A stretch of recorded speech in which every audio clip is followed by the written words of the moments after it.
I have no idea if my thing is working or not.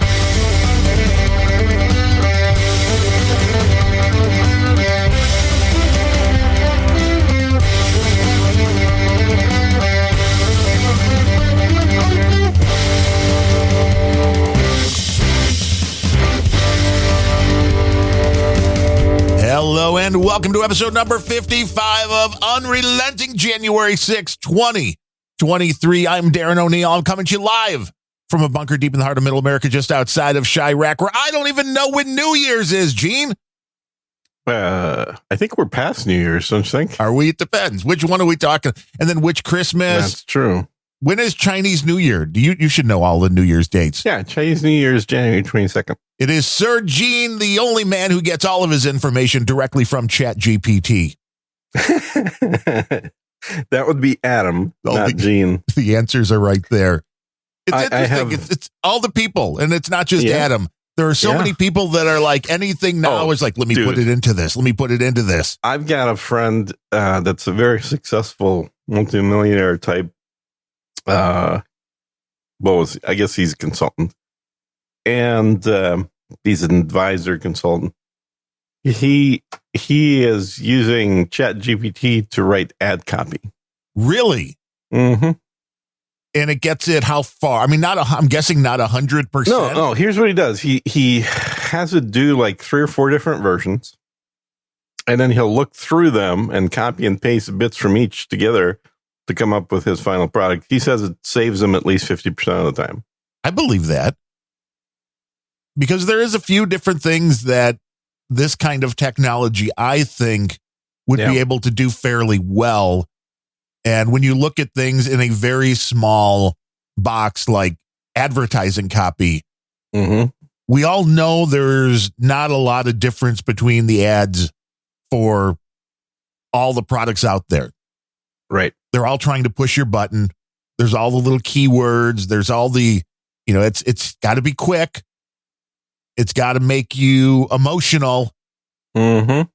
And it's interesting that our ChatGPT overlords can figure this one out. Mm-hmm. I think, I think with the AI doing amazingly beautiful art, there's AI composed music now that's freely available because, you can create it super fast and easy. There's no reason to that's interesting. Copyright it. Is there, and I'm guessing there has to be, but I haven't run across any yet. Yeah. Systems and I think that are out there. So can you go, this would be perfect, especially for podcasters, to be able to go and be like, give me a theme song that's something, and give it like 3 or 4 different songs. Sounds kind of like the Dukes of Hazzard, but not really. Right. Sounds like the Dukes of Hazzard theme, but I won't get sued for it. Exactly. Yeah, that stuff's out there now. I mean, it's all in experimental phase, right? It's all people that are writing the software wanting to have people tinker with it and provide feedback. And I heard Adam's feedback yesterday where he was basically saying it's all bullshit.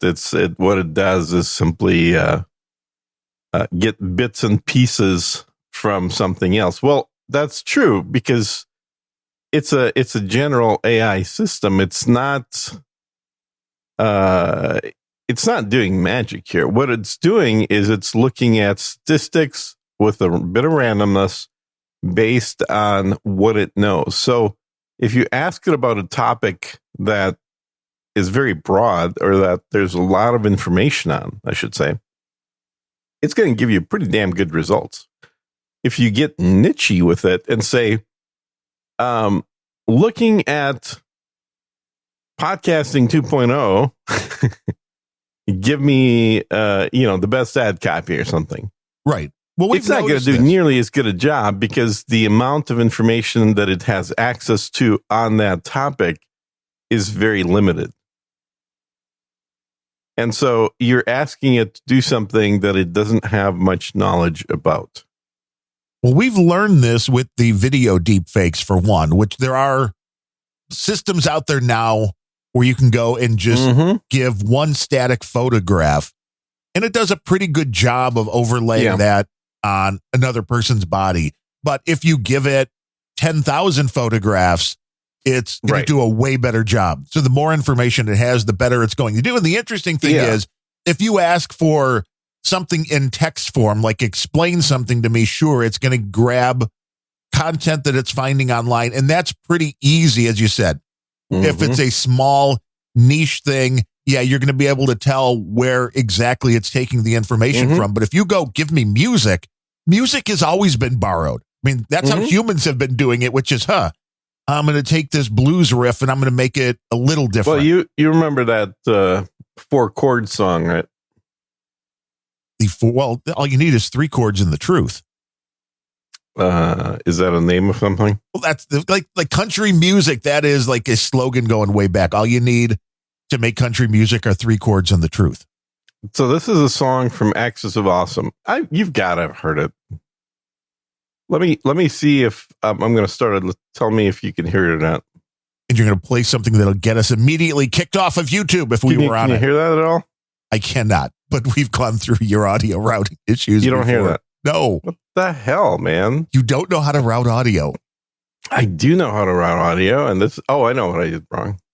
And NetNet wants to know if your voice is getting deeper. No, see, if we get Gene within 5 minutes of waking up. Exactly. The secret to a deeper sounding voice for Gene is the length of time between when Gene wakes up and when he does a recording. Yes. If you catch him at the end of the day, he's like Mickey Mouse. Oh, yeah. Yeah, I finish like this, usually right around there. So you know how much sleep he's gotten. That's how you can tell. Yeah, it works. It works awesome. But music, yes. I mean, music is a different beast than being able to write somebody's term paper is a little different than music, because music is ripe for taking various things and kind of mixing them together. Mm-hmm.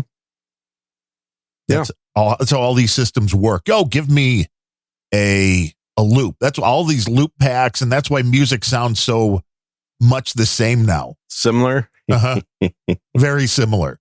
Yeah. Because they're using the same drums. It's funny because there's I forget what the name of the scream is that was recorded back in the 1950s, which has been used in like everything now, from all the Star Wars to... Really? Okay. And it's because it became like a thing, and there was one guy that worked in the industry that thought it was funny, and then other people started using it as well. So if you do a Google or YouTube search for Scream, you'll find it if you do the right search. Your ChatGPT will tell you what to search for, but it's interesting when you go and you hear it's the exact same Scream from movies from the 50s until now. Yeah, that's funny. Okay, one more testing. All right. Did you hear that? I heard like something rustling. I did not hear. It was people clapping. I did not hear people clapping. No. Oh, but you heard something rustling. What the heck? I heard some kind of noise. I don't understand that. You do not. This is audio routing 101. Don't you have a Motu? Yes. That may be the problem. The Motu may be the problem. No, could be. You're literally the only guy this doesn't work for. Okay, let's try it again. Okay, that I hear. You hear that? Yes. Okay, I'm going to play just a little bit. We're not going to get in trouble. Don't worry about it. Good evening, ladies and gentlemen. I'm Jordan. I'm Lee. And we are the Axis of Awesome. And I'm Benny. Yeah, we've been a comedy rock band for close to 40 years now. And all that time, we've never had a hit. Yeah, but you guys know why. Why? Because we never wrote a 4-chord song. What's that? What's a 4-chord song, Benny? Well, if you want all the greatest hits from the past 40 years, just use 4 chords. Same 4 chords for every song. It's dead simple to write a pop hit. Just 4? Yeah, these 4. Here. 1, 2, 3, 4 chords. Sorry, let me get this straight, Chicken Little. What you're trying to say is you can take those 4 chords, repeat them, and pump out every pop song ever. Is that what you're saying? Yeah. Fuck off. Yeah, fuck off, Chicken Little. Just listen. This is going to sound really great after all the processing. What's that? This is going to sound really great after all the processing on your vocal channel. I'll send you a link. You can swap it out. I'm not swapping. Do you think I'm doing audio editing for this? Do work, man. Do work. It's hilarious, though. Yeah, that is Don't Stop Believing by Journey. Great song. Yeah. There's a few more that fit. Because there's only, 7 major chords anyway. Brilliant. My love is pure. I saw an angel, of that I'm sure. Well, that's just two songs that are similar. That's not a big Forever young, Three I songs. wanna be forever young. Even better with an acoustic. Hesitate no more, it cannot wait. I'm yours. This is the way you left me. I'm not pretending. No love, no hope, no glory, no happy ending. 'Cause you were amazing. We did amazing things. If I could, then I would. I'd go where We know how music works. you will go.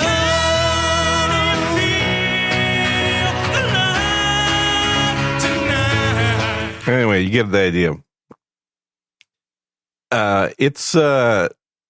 I will send you the link to at least put into the freaking link into the show notes. Well, there are only so many major chords, you know.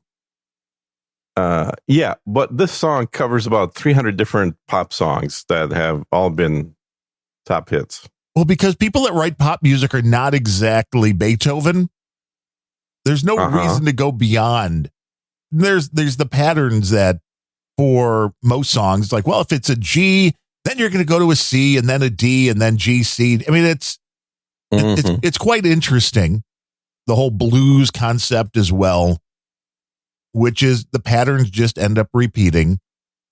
And this is why we have big musical productions, because if everything was just played on an acoustic guitar, you're like, it all sounds exactly the same. You got to have that melody. You got to bring that out. And that's the difference, is that the melodies are what's different, but they're being laid upon the same structure and the same repeating chords over and over again. Yeah, for pop music, that for Right. classical. Correct. Because again, they found a pattern that people seem to like, and they're like, let's do that. Which is why it makes it so Yep. easy for AI to do this, because humans have been doing it for years. Like, well, we'll just copy on that, and we'll change the melody a little bit, and it'll work. Well, it's definitely, I mean, it works, right? So why fuck with it? Yes. There's that. Like pop music. Well, this is how most pop music went to shit. This is why Nashville, this is where when country went pop, it killed country, because country was mainly not about the music. It was mainly about the stories, but then Right. they overgloss, and then all the music sounds exactly alike. Well, the stories kind of sound like too about Well, your now they dog do, dying and the Your wife girlfriend leaving you, the wife leaving you, and and then she the won't truck. even clean your pomegranate for you, and it's horrible. oh, dude, that's like the biggest thing that I miss right there. You just call it out. Need your pomegranates cleaned, and that is not a euphemism for those wondering. No, it's not even in a double entendre thing. It's, pomegranates, when you buy them yourself, they're a lot of work. I've And, never bought one myself. Well, there you go. And my ex-wife used to actually, take the seeds, the bits you eat out of them, and put them on a plate for me. And lovingly serve them to you. Well, I don't even care about that. I was just she was willing to do it. I've never met anybody else, male or female, that was willing to do that. There's the bar. If you want to be Gene's one and only, there you go. Yeah, it's probably not a bad bar to use, because it'll never happen. So yeah, So you're like, I never want to get involved with that again. I hear you. well, it's it's definitely a funny little piece of trivia, but I challenge anyone to time how long it takes to clean a whole pomegranate. It is, I'm going to guess last time I did it myself, probably like 30 minutes for, something that's a little bigger than an apple. Ned calling you out, saying, YouTube cleaning a pomegranate, it's not that hard. It is. I know what he's talking about. He's talking about the water method. I've used the water method. It is slow, man. If you want to get all the seeds out, you want to get everything out cleanly without mashing and getting getting the juices flowing out, even using the water method, it's not that it's hard, right? Anybody can do it. You could teach a kid or a monkey to do it. The issue is how long it takes. It takes way longer than something of that size, and the benefit that it provides should take. That's all I'm saying. See, I'm like, just buy a banana. It's really easy to get that ready to eat. Whoa, what the hell is that? What are you doing? You knocking the microphone again? Yeah, that's not good. Is there an earthquake in Moscow? Is there shelling? Yes, are you Austin under seems attack? to be under some shelling outside. Wasn't expecting that. I think they're starting to. I think my noise suppression is killing the air raid sirens here, but Well, you got to be careful with those. The reverberations are affecting the microphone. I believe it. I do believe it. It's a war zone. The whole country's a war zone. We can't even get a Speaker of the House elected. I mean, come on. Oh, I think it's so awesome, man. It's a clown show, Mm-hmm. which just goes further to prove the whole thing is just a clown show. Yep. The Yeah, Republicans are not united. There is, well, And I don't blame they're them not, for that. because the majority of the Republican Party are rhinos at this point. Yes. Literally the majority. And the few people that actually got elected to be Republicans are saying, fuck this. Yeah, And the so, conservative bastion them. is trying to cause trouble, as they should, yeah, good for them. because they want their points to be addressed, which makes sense. But this is the main difference right now, and I think it's a good thing that the Republicans aren't in lockstep. It's the fact that nobody seems to care that the Democrats are. Mm-hmm. When it doesn't matter what they're voting on, there is, Here's my besides prediction. Cinema and what's his name, there's no dissent. Right. Cinema is not even a Democrat anymore. I mean, Cinema is basically, she's libertarian for the most part. And I think the fact that she is the least liked of all the sexual minorities, I think that's working against her with the Democrat Party as well. Could be. And Manchin's the one Democrat. I don't know what it is, but like, I don't know if you've heard this, but apparently the bisexuals are the ones that every other type of LGBTQ plus exclamation mark, question mark, hashtag, that all of those people really hate. Because they're like, you're not real, man. You're not hardcore. Yeah, it's like, pick one. You're pick right. one, goddamn Right. it. You're wishy-washy. Why would you need to pick one? That, I mean, Right. that just seems because kinda their whole silly. concept is let us be who we are unless we don't like who you are. That's kind of it. It's let us be who we are and fuck you. Yes. Yeah, But if you that's do usually- something, it's like we don't, it falls apart really quick when you realize. It does. And I was watching a Blair White video last night, and she's talking about how, because she is always objected to any kind of trans activities around minors, that she is like the most hated transsexual out there. Well, this does seem to be what the fringe far left wants, is trans for children. And to me, you will never be able to sell that logic to any right thinking person, to any person who has any kind of logic left. Even the most liberal person should be able to go, kids' brains are mush. Mm-hmm. And they have no idea what they want or don't want. And the tragedy is going to be, we're already seeing it. And granted, the news coverage on this is the ultra conservative part, so it's hard to put a real number on this, but we are seeing a decent amount of stories of people who have transitioned, who went, oh, fuck, this didn't work. This made things worse. I want to go back. Mm-hmm. Mm-hmm. And that's what nobody wants to talk about. And how don't you talk about that? Anytime you need to have an operation for something, that's like, well, here's what needs to be done, and here are the possible bad things that could happen. Yeah, there's an interview. Who did the interview? I'm trying to remember. The guy. Well, no, it was what's Jordan Peterson? His latest video, or within the last few days anyway. You mean that they want to send him to a concentration camp to be reprogrammed? Yeah, not that video though. They do want him to do that, but no, he had on his, I don't know, for lack of a better term, video podcast. He had an interview with a 18-year-old girl who transitioned to a male at 14 and then detransitioned back at 16 or 17. And, it kind of fucked her over. You don't say. Mm-hmm. Yeah. Chloe Cole is her name. And I think this came out, well, it says, holy shit, episode 319. Wow. The guy pumps out content, man. He does. Holy shit. But this is the kind of stuff that's not being talked about. And this is the vital stuff that should be talked about. Mm-hmm.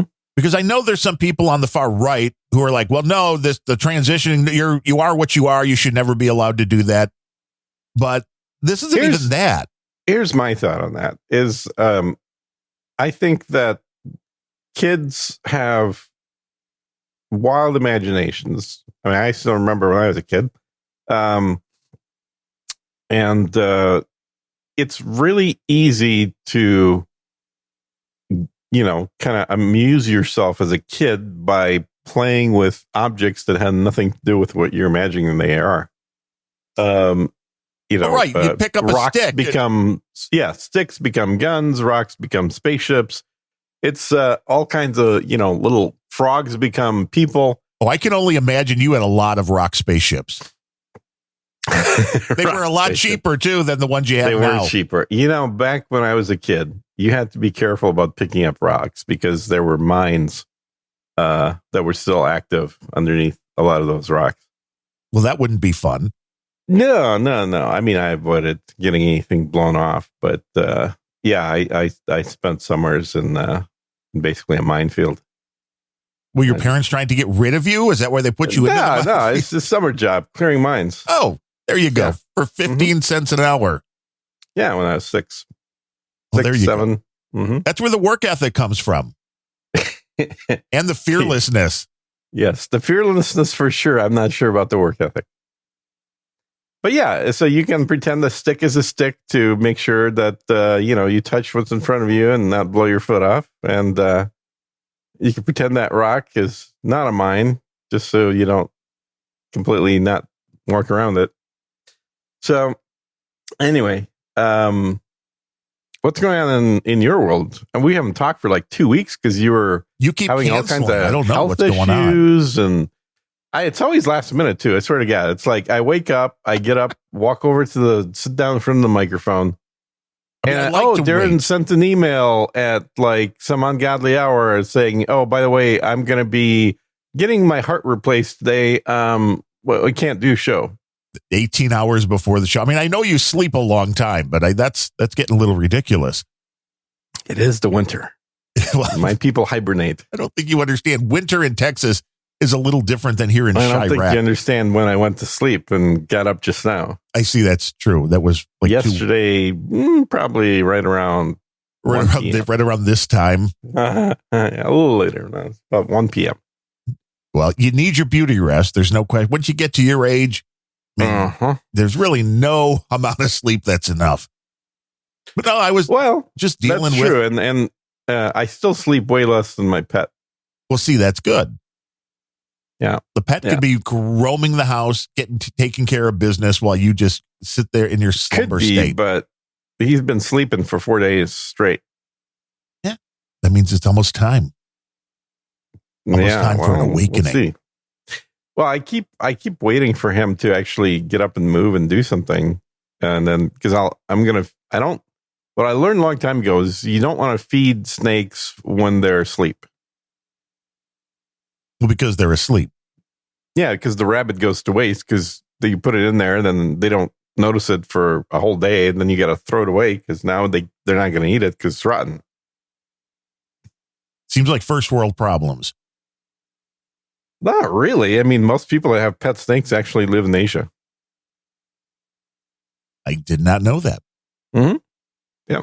It's a very common pet in Burma, in Vietnam, And in Moscow, Philippines.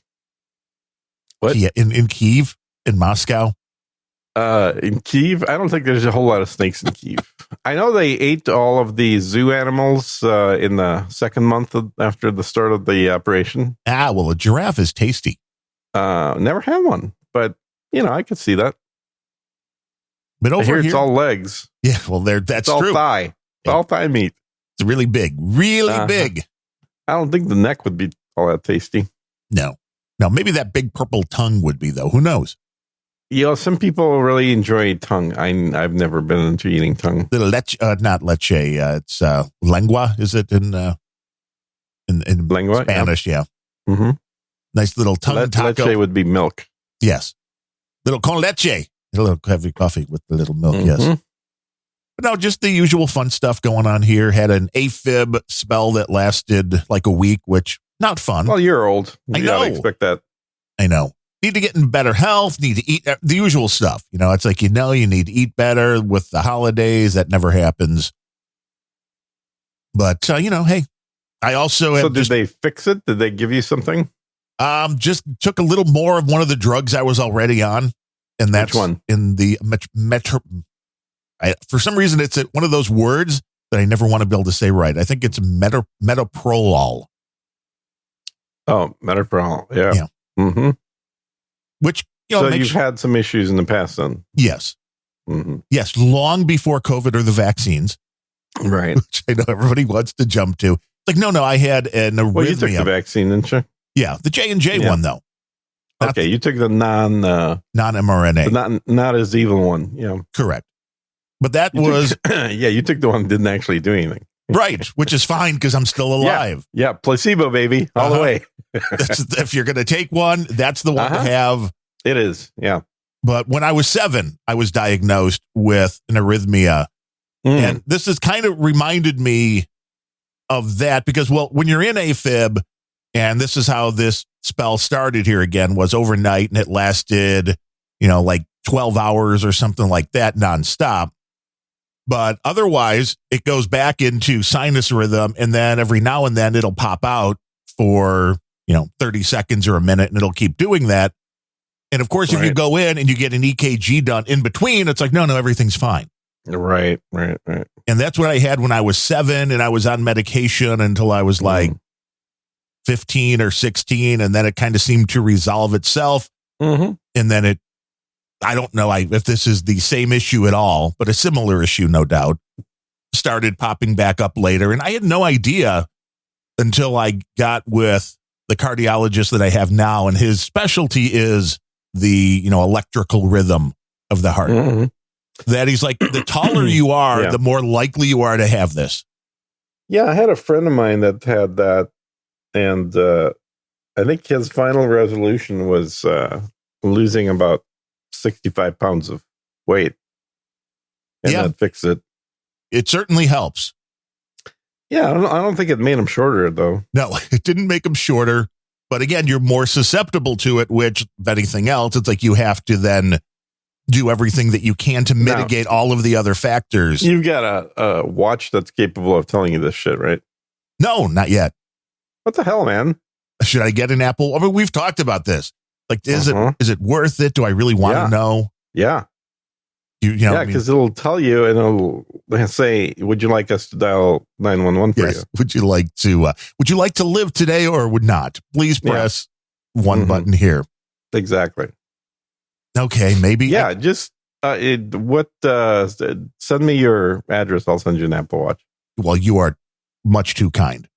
I've got an extra one, so What don't you have expect it to extra be- of? I know, right? Yeah, I don't need it because it's like with all this stuff, it's like I don't want all of the bells and whistles. I just want the basic. Yeah.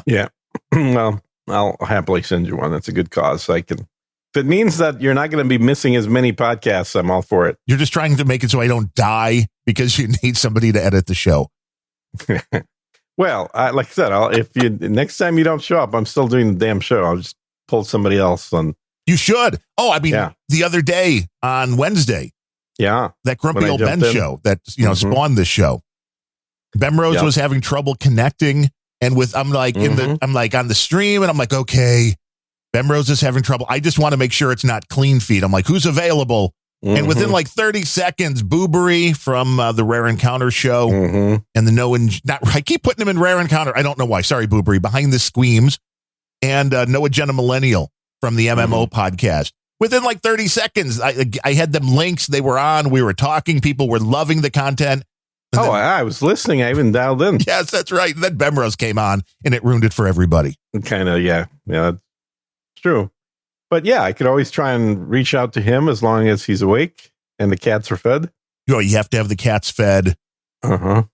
And Well, and if he has his cell phone turned on, which usually he does not. this is true. See, but see, I had mine. I hadn't even blocked. I hadn't done the star 78 for Uma to turn off the ringer. So it rang when you called. I'm like, oh. And I held it up to I think people could hear it. I held it up to the microphone, the speaker Yeah, on that. I could hear it. That's all that counts. Exactly. This is the way we do these shows See, live. people It's don't always realize fun. that I'm just doing this podcast just for me. Yes. That's all. You just Pretty want much. my knowledge. I mean, it's if somebody's listening in, I don't mind. I mean, people have been listening in on my phone conversations my whole life. Well, when you're calling So- out of Moscow, yeah. No, I don't care. But for the most part, I just do it for myself. For the funsies of it. So how long do you think it's going to take to get the topic we started on to get a speaker? I would think we're going to have one. I know this is going to be shocking, but I think we're going to have one probably today. Oh, you think? All right. I do. Well, I think that it's gotten to the point to where they have to know there's only so long you can go with this, because I didn't realize that none of the new members could be sworn in until there's. Correct. But that's I think that's an advantage for the Republicans. How so? Well, because more people got elected this election that were Republicans that were replacing Democrats. And you can't swear in new people, but the terms of the old people expired. So the only people that are seeing this is The I'm only not even people sure. left are the people that are between terms. So let me Or riddle I you should this. say the ones that are reelected. Now, who is able to vote on And the new only speaker? current members. Oh, on the new speaker? Yeah. Yes. So that would be only the currently elected folks. The one, not the brand new ones. Okay, so the people coming in, since they haven't been sworn in yet, Right. but there are more Republicans now, because the only people that are still there, because everybody in the House Yeah, because is there's on the quite a same few schedule. Democrats already whose terms have ended. Right. And well, the House, no matter what, everybody's on the same schedule. It's every 2 years. Well, yeah, but the difference just being that if you're reelected, then your term hasn't ended. Correct. Yeah. But since so many more Democrats were booted, that definitely. I mean, they still have a majority, I think, either way. So whether they have new people coming in, they'll have a majority, or whether they delay it, they still have a majority. So I think either way it works. And the interesting thing is, where most of the country has no idea what's going on, Yeah. the Speaker of the House seems to have a lot of power. Because let's remember, this has been Nancy Pelosi for the last how many years? Mhm. 25. It seems like it seems longer than that. Mm-hmm. But Nancy, you can say what you want about her. She wielded a lot of power. And I don't know. Pretty good for an old broad.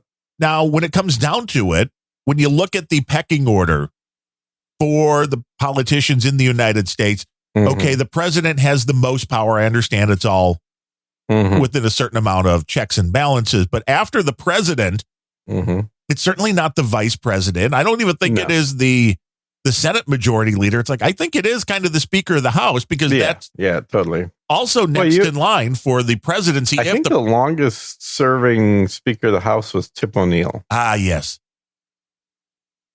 Good relative of mine. Where you had Was he? Uncle Vlad, I had Uncle Tip. Yeah, Uncle Tip.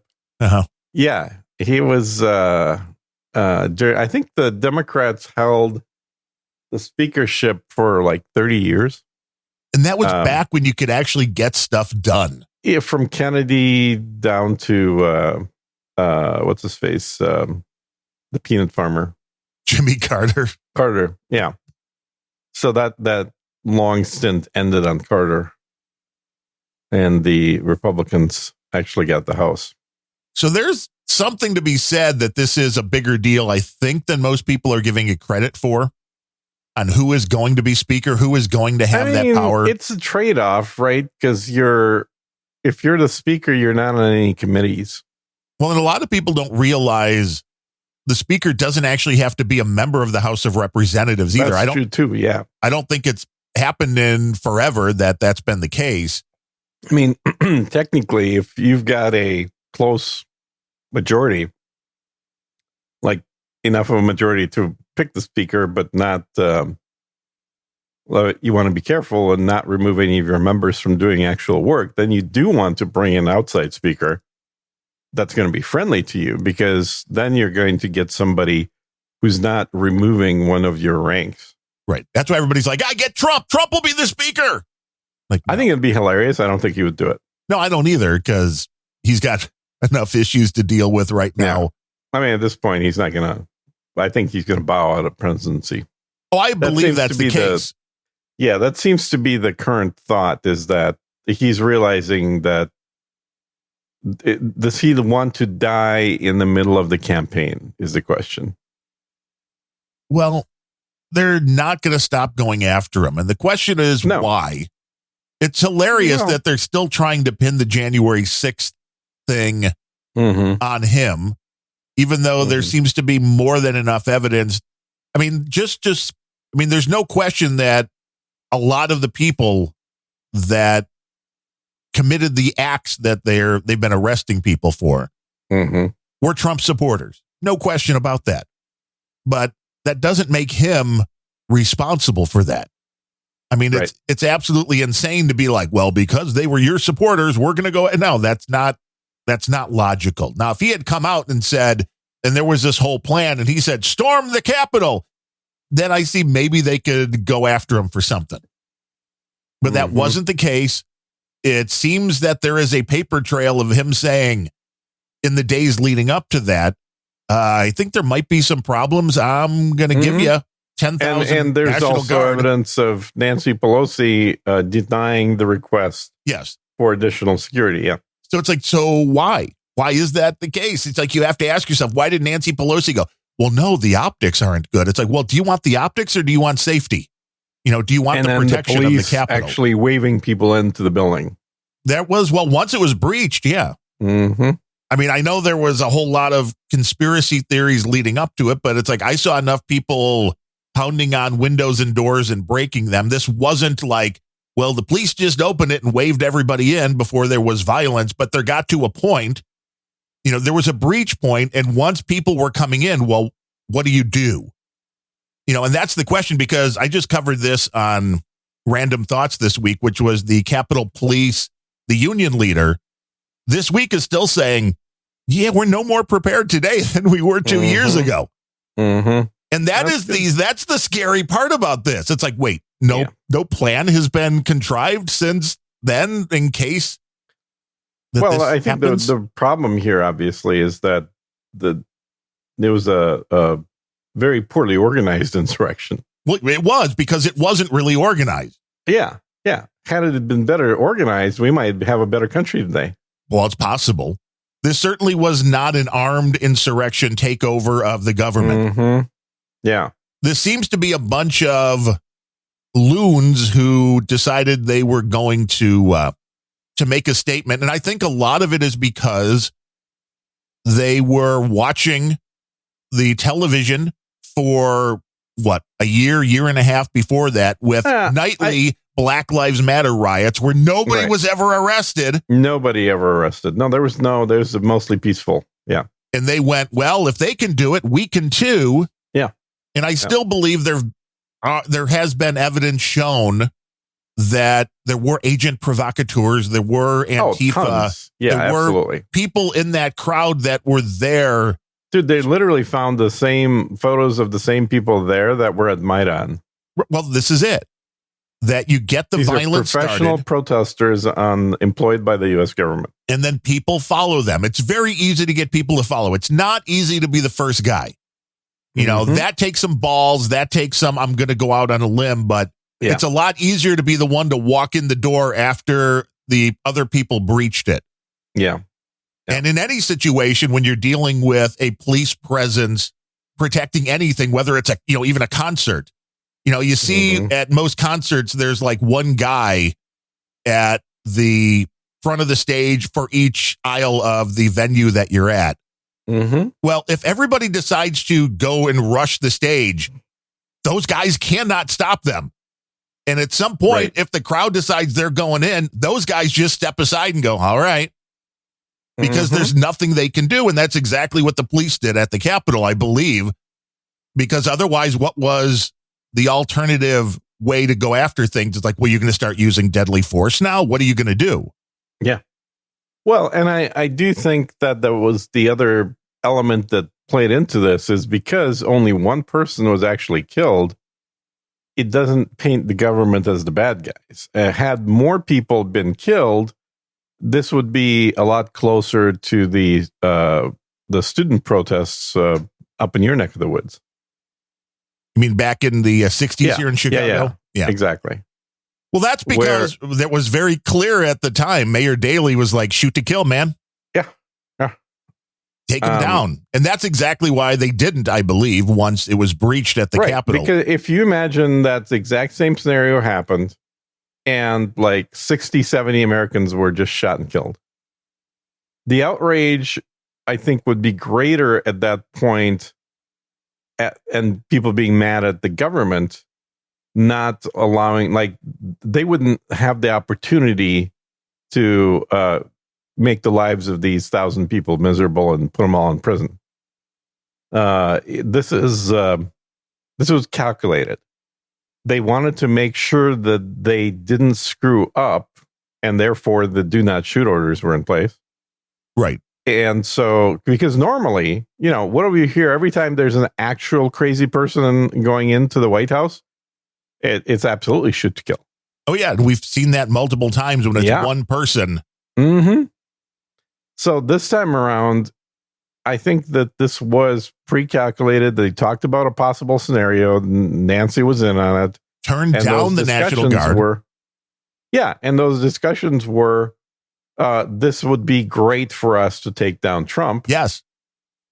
Let it happen, but make sure you lock the doors to the actually secure places. Right. Make and sure. Then, AOC was in fear of her life and hiding in the bathroom the whole time. Oh, well, that was 4 buildings away.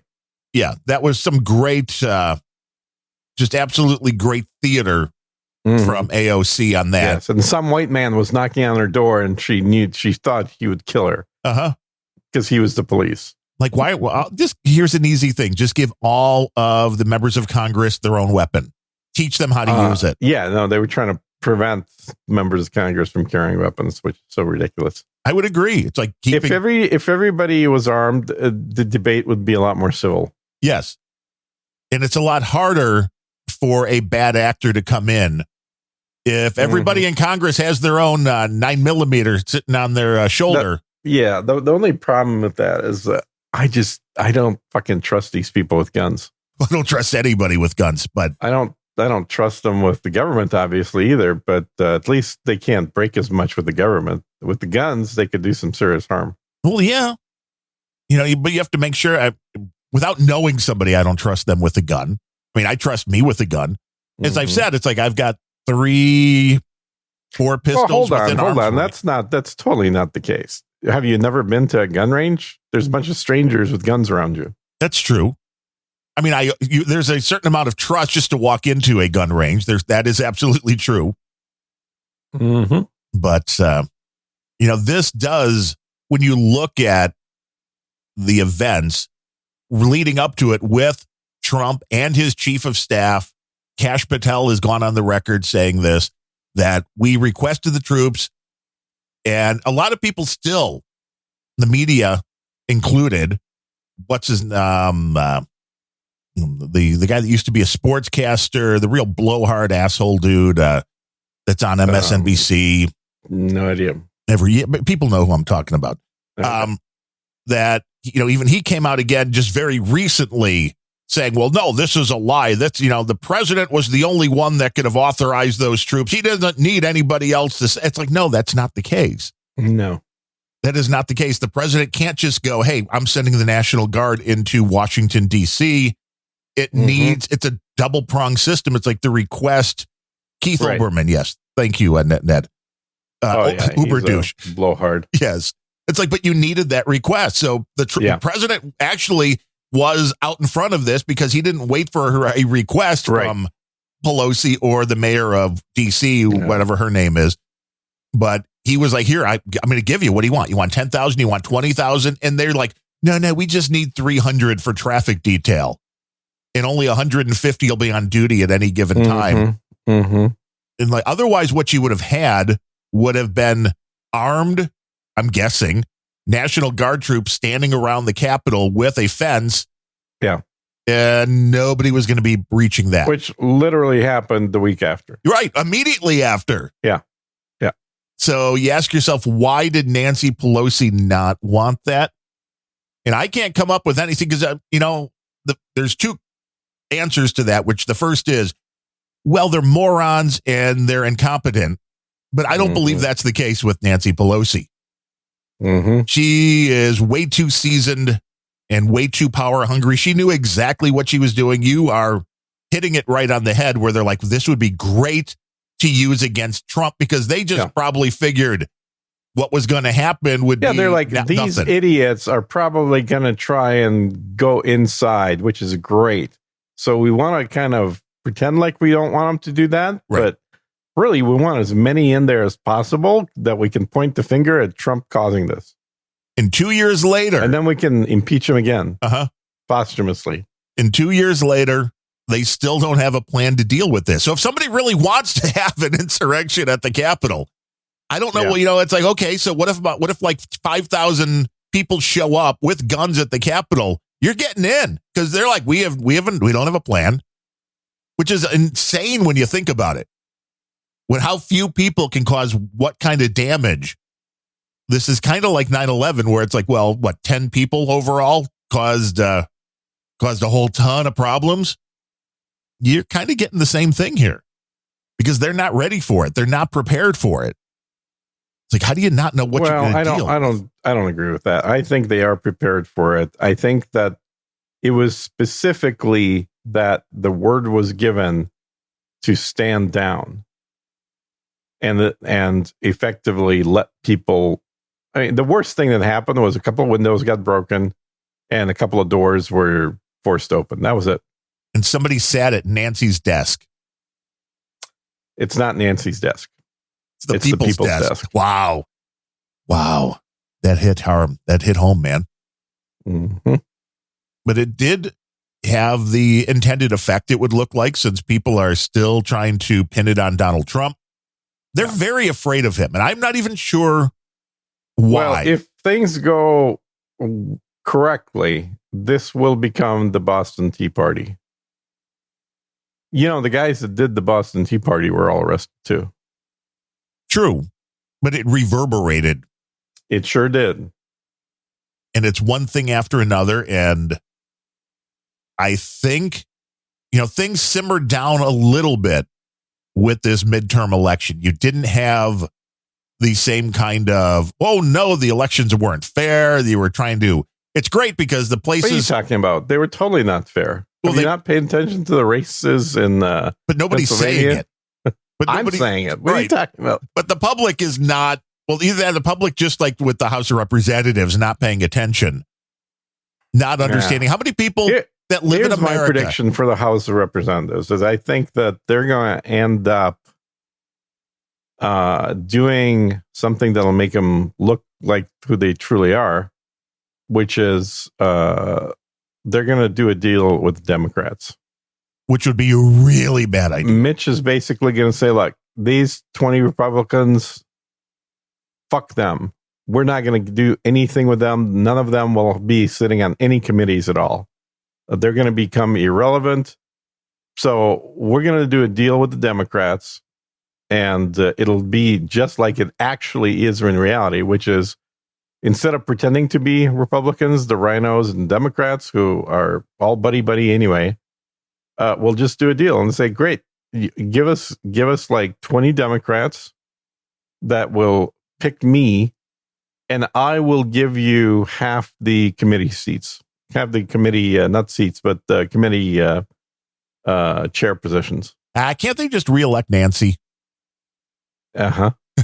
And I think that would be, I mean, it'd be bad in some sense, obviously, but it'd be good because more people need to see that who they vote for are rhinos. And I talked about this. Incidentally, I did a solo episode of a rare solo episode of Sergine Speaks yesterday. Well, they're the best when they're solo. Yeah, some people say that. So other people from Poland always say it's not a real podcast as if there's only one person on it. But in that episode, I talked about the fact that rhinos are worse than Democrats. Because what a rhino's doing is actually occupying a seat in a district which would choose to vote Republican. But instead they're getting Democrat in the sheepskin of a Republican. Right, which is the most, and I've said this for years, this is the way you really screw with politics is if you have somebody that is a tried and true conservative, say from the start, well, start running for public office, but act very liberal up until the point you win the presidency. Yep. Then go all conservative. Like this is part. This I can't believe nobody's done this because the game is fantastic. You can get that way you could actually get a conservative voted in Illinois or California. You can get them voted in because they'll lie, and then once they get in, just go no, sorry. I think that only works in one direction, which is you can lie to the Republicans, you can't lie to the Democrats. They're too good at it. No, their machine is who picks the candidates, and they pick only candidates that have earned their way into running. Or they have a committee that goes out and looks for fresh young candidates among baristas and then grooms them for a good 6 months before. Yeah. And then grooms them for 6 months before actually putting them on the ballot. That does just prove that. Did you ever watch that video of AOC? Well, you're going to have to be a little more specific. Which video? So the video where she first was found? I don't believe so, no. Oh, yeah, that video exists. Essentially, they had an outreach group that was looking to find 6 young, good-looking people that could be running as Democrats. And then they interviewed like 160 people. They got down to their 6, and that was the video I saw with all 6 of them. And AOC was one of the 6. And then AOC was the first one in that group that they placed in a district that had availability. And it was really like a reality TV show. Like there was coaching and grooming and not that kind of grooming. You know what I mean? Right. Like they're grooming her for the office. Well, yeah, and it's all just nobody's being killed here, baby. It's very Manchurian Candidate. Again, it's like nothing is as it seems. Absolutely. And that's the thing. This is what guys like Soros have been doing for years and years and years, is using these private nonprofit groups that effectively he controls to do what sounds like, if you read the description, trying to educate America about politics or some bullshit. And what they're doing is literally, Manchurian Candidate like they're finding the right candidates. Incidentally, this is exactly how Zelensky ended up in office. And I know I've talked about this before. I'm sure other people have heard of it, but maybe not everybody knows. Well, he was an actor. Yeah. He was literally an actor and not like a great actor by any stretch. And Kolomoisky, I think, is the billionaire that originally was part of the movement that overthrew the legitimate government of Ukraine, and in cahoots with the United States, had a lot of interest in the United States.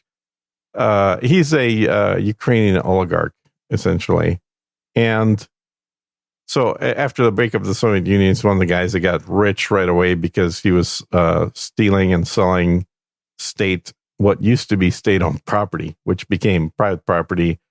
And a lot of these oligarchs took advantage of it. That's all it is in Russia and Ukraine and Eastern Europe in general, is the guys that became billionaires very quickly did it because they were both brazen enough, smart enough, and fast enough to take advantage of what was effectively unclaimed stuff. So there's, like if you were running a factory, all of a sudden you became the owner of that factory. And if you were in the military, I know I've seen a few of these stories, and you had been responsible for an air base, right? It's a good gig. Yeah. So that's one of the first things that happened. They started selling off all the equipment. So you could buy Russian helicopters for $200,000. Okay, how many did you pick up? Yeah, I wish. No, that was... that's what's coming over. That's why you got the air raid. Right. Yeah. Victor definitely made good money doing that back then. But it was some great deals to be had. Elon Musk picked up a couple of rockets, but then the deal ended up falling through, and he said, screw this, I'm going to make my own. But anyway, point being, Kolomoisky actually realized that he himself wasn't very popular because people don't like billionaires that got to be billionaires by being crooks. And he said that, what he needed was somebody that was sellable to the populace, sellable to the people, that could just do his bidding. I mean, if you can't get elected, you might as well have somebody who you're fully in control of get elected. Right. That's probably why Trump is seen as being so dangerous, is because he can't be bought by anybody. He can't be, right. He's already got money. And so what this guy did is his media company created a TV show. And he did a big hiring thing and found the perfect actor to play the president in this TV show. And it was called Man of the People. And in that TV show, you have, I believe he was a teacher. I can't remember if he was a history teacher or some kind of teacher in school. And over the course of 2 seasons, he ends up getting into politics because, he's like, he has to. He can't not do it for the good of the country. And then becomes massively popular with the population. And he ends up ultimately winning the presidency of the country. So that's a TV show. It was 2 years worth of script, and immediately after the conclusion of that TV show, it just so coincided that there was elections coming up, and that Zelensky was magically on the ballot, having never had a single political office ever. He was on the ballot for president. And amazingly, he won the presidency. Now, I'm not saying there's election tampering in Ukraine. I'm just saying it's the exact same people running the Ukrainian elections as ran the U.S. elections. And so consequently, he ends up being the president. Wow, look at that. A guy that was groomed, again, not in that sense, but very much so, groomed for the part specifically by a billionaire who himself could never be elected. Right. George Soros would never be able to win any political race. No. But he can own a whole bunch of politicians. Oh, yeah. He can pull the strings on all these marionettes. And he does. It's all about money. And incidentally, no, both have a Nazi past. So what do you know? You never know. That's why you got to pay attention. And we live in the era where it is so hard. That's enough. No, well, it's not, because we're living in the era where it's so hard to get accurate information. It is so easy for things to be covered up. When I was doing the research recently on Trump asking for the National Guard troops, go try and find that information. It's amazing, because with the keywords that I was using, everything that was coming up was something that was within the last year rather than going back however many years to show. It's like, it is so easy to cover up things from the past, to change our history without even realizing it. People talk about the Mandela effect when it's your brain. Yep. When it's like, oh, I thought something was a little bit different. Well, with search engines, it's even easier to make it seem like the past was different than it is, because people go and look like, well, let me check. There was, the question about what Britney Spears wore in the, Hit Me Baby One More Time video. Did she wear a plaid skirt? And most people will say yes. Then you go back and watch the video, and it was just a plain black skirt. Yeah, it was like black skirt. The thing is, Britney thought it was a plaid skirt. Yes. And she was the one in the video. Which is amazing. This is why and you that can't makes trust. me wonder whether she actually did wear a plaid skirt and then they changed it in post. See, that is also possible. I mean, it was a little harder back then, but now it would be an easy thing to do. And were there two versions of that video, the original one and then the updated one? It's also possible that she did a whole part of it with the plaid skirt as well that didn't make the cut. We know they exactly do multiple things and stitch them together. Right. But this is a very important thing when you're trying to go like this latest thing. And I don't doubt that it happened, but this bullshit that California has going on where they're like, hey, well, we're temporarily going to suspend the amount of time that you can use the statute of limitations. And this woman came out that said Steven Tyler did whatever to her when she was 16 or 17. You can't trust anybody's brain to give you details on something that happened years ago. Yeah, I mean, look at Amber Heard. Exactly. Well, I mean, there's a certain amount of lying that just goes literal into psychopath. Well, and there are people that are psychopaths that fully believe what they're saying. That's like another thing. An actual psychologist said that under oath. People believe it because that's the way they remember it, but it doesn't mean it's accurate. But that's part of being a psychopath. Is it? To believe? So you have to believe with the exact or even stronger conviction things that you yourself contrived than things that you saw with your eyes. It's also a very much a skill, or I don't know if we call it a skill, but it's also super useful in Hollywood if you're an actor. Like the best actors are super believable because they do method acting, and method acting is effectively the exact same thing that happens when you're a psychopath, which is you're believing a fake reality with with the same conviction that you are actual reality. Or you become that character. It's not just you're playing the character. Yeah. Exactly. So it's there's quite a few good actors that have utilized that technique very effectively, and then it's well, and it could probably help you beat the polygraph too, because dude, it all comes back to Seinfeld, the episode of Seinfeld, which was one thing that I start going through again. So when I'm feeling a little under the weather, so when I'm laying there with the you're rewatching our show, right, trying to relax. Seinfeld is one of those shows I go back to, and the line with George when Jerry was going to go take a lie detector about whether he watched some soap opera, and George says, "Hey Jerry, don't forget, it's not a lie if you believe it's true." That's true. Yeah. This is how you beat the lie detector test. If you believe what you're saying. Exactly. And I can totally say that's the case firsthand. How many people have you had on the polygraph? How many people have you waterboarded? Clearly zero. What are you talking about? Clearly zero. Clearly, obviously zero. But I've actually done what you just described, which is sell a lie when I was polygraphed by the FBI.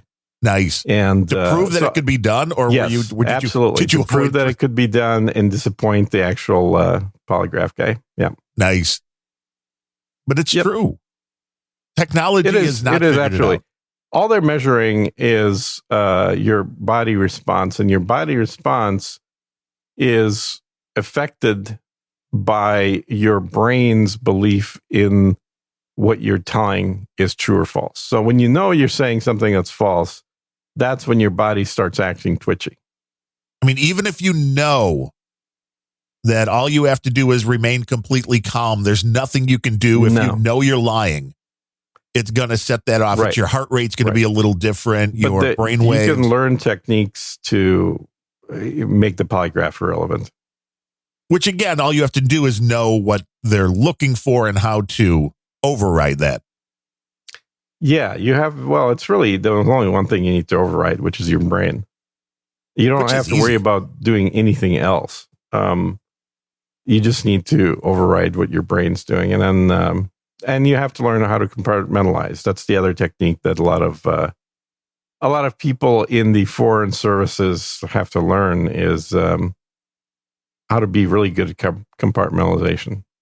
So will the How to Beat a Polygraph be a part of the Angry Russian Prepper course that's going up? Or I don't think that's useful for prepping at all. But there are tons of books that tell you. It depends what you're prepping for. Yeah, if you're prepping to go through a polygraph, I think you've got other problems. It's a different kind of prepping, just like this psychopath that killed the people in Idaho. Mm-hmm. Mm-hmm. That story is, I mean, it's not interesting, but there's a lot I think people can learn from this, including the guy seemingly thought he was smarter than everybody else in the room, but he still took his cell phone with him when he did a lot of this stuff. Which I don't even understand how absolutely stupid you would have to be to do that. Mm-hmm. Because when they're like, well, we're pinging, and this is also something that people should realize when it comes to the cell phones that everybody carries around with them on a daily basis. Nuts. Look, if you're ever going to have a cell phone that you don't want to be traceable, it's super easy. All you got to do is buy a cell phone in another country. It with cash would be even better. Doesn't matter. But not with a U.S. credit card, obviously. Right. Yes. Right. Yes. With cash, sure. But in a way that isn't tracked back to you. But if you do that, just about all of them will work in the U.S. And it's just going to show up as a foreign number. And that could still be tracked, but that's hard to put that. You can track it, but good luck tracking it to anybody, right? Specifically, what you can't do in the U.S. anymore is you can't buy a throwaway phone without providing your driver's license. Really? So there's no more just buying with cash for like 20 years. Yeah. Damn. Well, so I mean, there are still ways. I mean, you need Wi-Fi then, but there are ways to take a smartphone device and make calls over Wi-Fi. Now, if you're using something that isn't a major carrier, definitely not going to work, because if you can make calls with an iPhone or whatever phone over Wi-Fi, yes, but you need to have an account, and that account isn't going to be anonymous. Well, then how come they can't catch half these assholes with the iTag stuff? What do you mean? With these things that they're slipping onto people's vehicles and into their purses and stuff. That there's been a lot of these where they're like, well, this happened to somebody, but there's no report that they've ever caught whoever's account that iTag was originally registered to, which I never understood. I see what you're saying. Because you have to register that kind of like you would a phone with a phone. I mean, kinda. You're supposed to, but I've actually read the articles on how to insert your own information in there. Nice. It's really not that hard to do. But you could use the iTag for that. The fact that this guy from Idaho, they're like, well, we tracked his cell phone and it was near that house like 11 times before the murders. Mhm. And then he was back there the next morning. It's like, oh my God, you're a moron. Yeah. Yeah. I mean, he literally did what every TV show shows the bad Yes. guy doing. Yes, going back to the scene of the crime. Yeah. He first scoped it out a few times. Then he did the crime. Then he went back to the scene of the crime. It's like, oh my God. Well, and we're also seeing that when you're committing a murder at 3 a.m. in an area that's not, maybe downtown Chicago or New York, there's like one car driving by that gets caught on, a surveillance camera. Mm-hmm. It's like this. You can't go anywhere now without being traced or tracked because you can't get in and out of an area without being on a camera. Yeah, for the most part. Although I don't know about small towns, but yeah. I would think it would be easier in a small town, but all it takes is one Ring doorbell on the street that catches you driving by. Right. That's true. For preventing crimes. It's great for everybody's privacy. It kind of sucks. Well, that's kind of what it's for. So it makes sense. But yeah, there's just, I don't know. But remember the saying that I always say is the only thing you ever hear about criminals is about criminals that aren't very good at their job. Oh, there's no question. They got caught. What you don't hear stories about are the criminals that get away. And this guy was not very good. No. You don't carry your cell phone with you when you're stalking somebody. I mean, and this is again where people, I don't think, realize how much information that they're leaving behind just by taking their cell phone with you. You don't have to make a call from the area. You don't have to text from the area. Mm-hmm. If your phone goes into an area, it talks to the tower. Oh, yeah. And that is all it does logged. that even if it's turned off. They've demonstrated that. And everything's logged. Yep. Everything's logged. So when you're like, somebody gets murdered, well, you take their cell phone records and you trace that back, a week or two and go, hey, show me anybody that was around them a lot. Mm-hmm. It's that easy at this point. And the fact that he left DNA at the scene, which is also very strange because it seems he dropped a knife sheath that left his DNA on it. Otherwise, I don't know what else they had. And it appears that the only way they tracked him was that a relative like CSB sent in his information, sent in the DNA to one of these services. And that's how they tracked it down to who he was, because one of his relatives was in a genealogy database. Wow. Uh-huh. Yeah, I don't know. I mean, I don't know why we're talking about how to improve your criminal skills on this show all of a sudden, but isn't that what the show is about? How to become the best criminal possible? Uh-huh. No. It's in the news. Come on. I guess. Let's see what else we got. We're going to have a ceasefire over Orthodox Christmas in Ukraine. Are we? That's Putin ordered it, baby. Uncle Vlad, he ordered. Well, the Ukrainians aren't going to stop. They're Catholic. They're horrible people then. Well, that's not their Christmas. That should be a T-shirt. This ain't my Christmas. Yeah, exactly. I had my Christmas. My wife tried to kill me by not closing the door. I know I've bitched about this in every other show, but yeah. So give me because all I heard was it got down to 35 degrees. Yeah. Well, we have in the right where I'm That's sitting good for your heart, I hear. No, yeah, it's not. It'll jolt you right up. And it was cold. I'm telling you, it was like I think it was below 0 Fahrenheit. Then the wind chill and all that, and the winds were whipping. No. Yeah. It's true, man. It was freezing. I mean, it wasn't. You know how cold 0 Fahrenheit is? Yes, it was what we had here. Look at that's like mythical weather. I know. I mean, it's when you walk outside, it's like, oh my God, this is not. I mean, normally when we get a little bit of snow, I like going out there. It's kind of fun to go out, bundle up, go out with the snow blower. But that's when it's, like 20, 25 degrees. Mm-hmm. Yeah, 0 Fahrenheit is a whole new. It's a whole. You got to watch feeling. out for snow blowers. Oh yeah.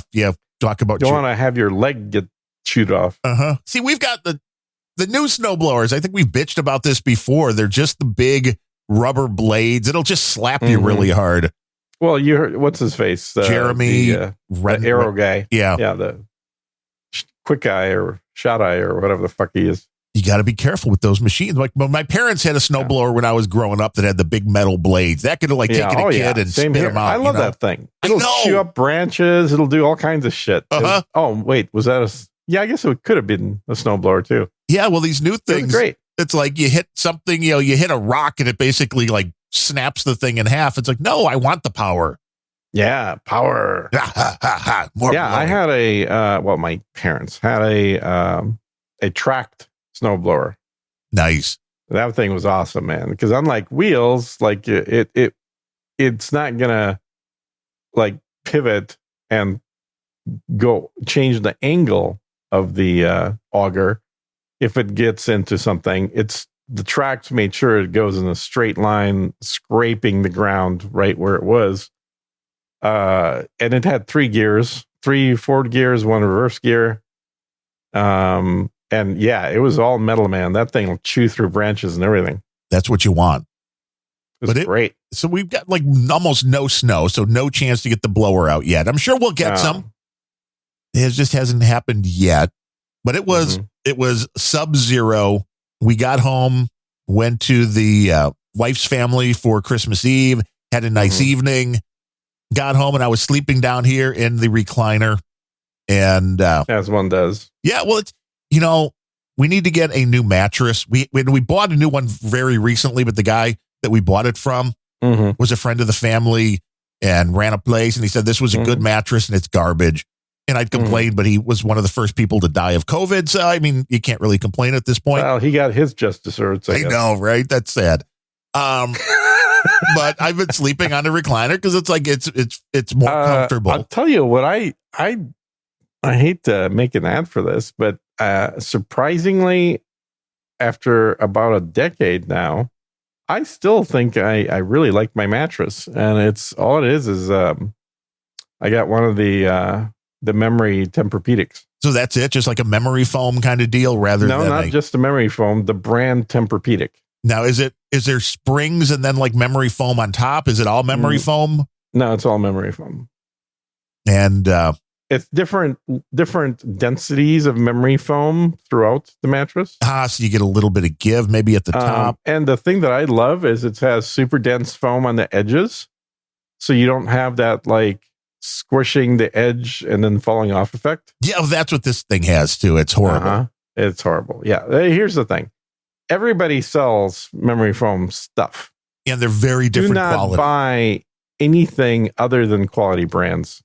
Because they all suck if they're not made by a quality brand. You don't want the El Cheapo. Yeah. Don't buy the El Cheapo. This was, I think, $3,800 when I bought it. But if it lasted 10 years, it's done its job. So $3,800, if it would have lasted 3 years, would be shitty. But over 10 years, that's like $380 a year. Who gives a shit? It's like a buck a day, baby. I probably will replace the mattress the next time I move. That's an easy time to do it. And it's been over. I think it's on 11th year now because I bought it right when I moved here. So I remember the first time Adam came over. You had a little slumber party, you and Adam? Yeah, totally a slumber party. He walks in Braiding and it's basically a computer setup with all kinds of monitors and multiple computers set up, and then every other room in the house is completely empty with no furniture. No snake yet? No. Well, no, I had the snake. I moved with the snake. But so you had a computer, a mattress, and a snake, and you were ready to rock. I didn't have a mattress. I was sleeping on an air mattress. Nice. Yeah, because I didn't bring the mattress from Dallas that I had. So I knew that within the first couple of weeks, I need to go out and buy a mattress for this place. And I had the mattress just sitting on the floor for probably a good 2 years. Until I finally got a bed. Now with most beds, you don't need the box spring and all the right. But I eventually got all that stuff just to raise it up a little bit, make it a little higher off the ground. Because, just to seem like this wasn't a meth house or something like that. Yeah, pretty much. But yeah, he thought I was hilarious that like it looks like a normal house from the inside, but from the inside, it does not look like a house because it just looks like it's set up as a single use kind of thing. At least you had your computer. Oh, I had plenty of computers. Yeah, they all got moved here. And I still have most of the monitors. I need to get rid of some. Some I've not used in years. I've got right now where I'm sitting. I literally have monitors 180 degrees around me. Nice. Well, that's what I've always had, the 3. And I mean, these things are so old. It's a main one is a 24, which I know is small. And then 2 19s, one on either side. Yeah, and I've got a 43-inch in front of me. See, that's horrible. That's how do you do that? And a couple of 27s on the sides, and then I have 2 more 24s on one side and another 47 on the other side. We need pictures of that. So 5 monitors. I've sent you pictures. You've seen them. It's a big monitors. But that was Christmas Eve. So I find that anything more than 43 inches, and you can't see the whole thing with your eyes all at once. Well, I only have one, so I mean, I guess that's why I need only half the monitor, because I can only see half. That's complete bullshit. You can one eye sees exactly the same thing. Can I mention a nitpick? Not a nitpick. What do you call it? A pet peeve. Sure. Pet peeve.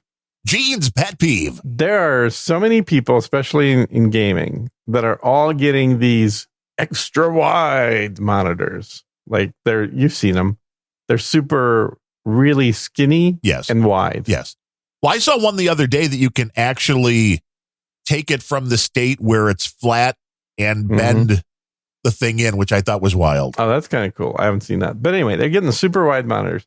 They're idiots because all they're doing, and I've tried to explain this, people never seem to get this, is you're effectively buying only the middle portion of a large monitor. And that is stupid because you're losing the top and the bottom of the image to do that. So they're basically taking a large monitor and taking like the middle third. Yeah, exactly. And then chopping off, it's not quite a third, but they're probably half. So they're chopping off 25% on the bottom and 25% on top. And they're like, oh, look at my impressive monitor. It's like a 32:12 ratio or 32:9 or whatever bullshit it is. It's like, dude, that is ridiculous. Not only that, it is also completely, it makes no logical sense. Your eyeball sees in a spherical pattern. Like monitors, ideally, should be round. If you want to have the monitor that actually provides data to the entirety of your eyeball, that monitor should be round, not stretched out in a thin slice. What are you, a freaking snake that has a slit for an eyeball? Maybe. No. There are a lot of lizard people. Well, believe me, these gamers are not lizard people. Lizard people are a much better quality of person. So it's a pet peeve for me because it just shows the idiocracy that is we're living among, where people think that making something smaller somehow is making it bigger. And I think the reason for it is because obviously the marketing for all these monitors say, oh, look at all the extra space on the sides that you have that you wouldn't have with a normal monitor. Right. Well, that may have been true, whereas if the actual pixel counts were higher in those directions, but they're not. Bet you ChatGPT wrote the marketing. I bet you it didn't, because this is not very good marketing. But it would be kind of like what I've got here, because a 24 with 2 19s on the side is basically a long, skinny monitor. And I would like to go further higher because that's where the space is. Exactly. And so what I have is I've got my 43 and then I've got the 2 24s, but the 24s are up and down, not left to right. So they're landscape. Or no, that's landscape. Portrait. Portrait mode, yes. Portrait mode, which means they're actually useful because they can show full 2 pages on top of each other. Which is nice. If you're looking at a PDF, you can have the whole page on the screen. Yeah.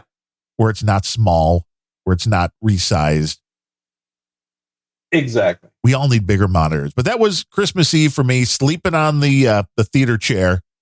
And Got we it. bought one of these Vornado things. Okay. I don't remember exactly when we bought What the does that do? Vornado. It's a little space heater. I just wanted to try one out to see if anything was better than the Dyson. And this definitely heats up a little better than the Dyson. This all came when I realized that it costs like $1.35 or something an hour to run the furnace an hour. And it costs like 18 cents an hour to run a space heater.